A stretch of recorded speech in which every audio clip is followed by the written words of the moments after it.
here at Mines and Money in London, and I'm with James Anderson, the CEO of NuLegacy Corp. James, thanks for joining us today. Thanks, Angela. It's really nice to be here. So let's talk about the Red Hill property. It is right in Barrick's backyard in Nevada. So give us an introduction to the property and what you're seeing there. Well, the property that we're exploring, it's called Red Hill. Sometimes we call it Iceberg because there's a south, central, and north Iceberg deposit on the ground. It is Barrick gold mining country. As a matter of fact, it's as you drive along I-80 in Nevada, there are billboards on the side that say Barrick gold mining country. So you can't lose that aspect of it. Also, the Cortez area where we're exploring, it's very much Barrick gold mining country. Barrick mines 1 million ounces of gold from their deposits in Cortez. And just to put that into some context for your listeners, that's 20% of the production of the world's largest gold mining company comes from Cortez. So that's one of the reasons why we like to explore there. Talk to us about some of the indications that you're seeing there at the property. What type of work have you done, and what is it telling you about the potential here? Well, we've done a lot of work over the last number of years, including geophysical and geochemical and mapping work. It's a big property. It's now 108 square kilometers, so that's about 42 square miles for your American listeners.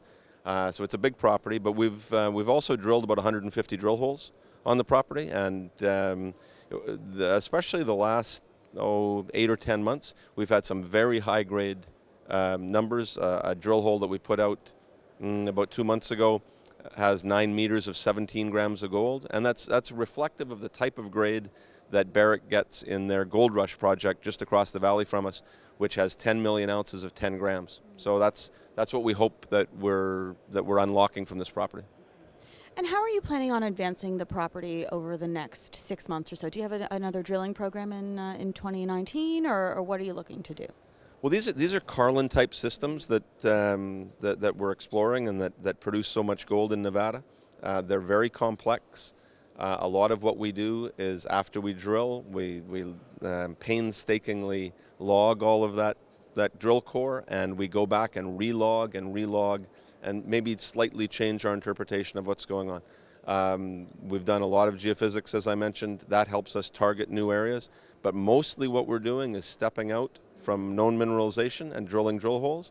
And right now we're drilling and stepping out considerable distances, as much as 1.5 kilometers from where we've established our gold mineralization, in trying to get new discoveries on this big property.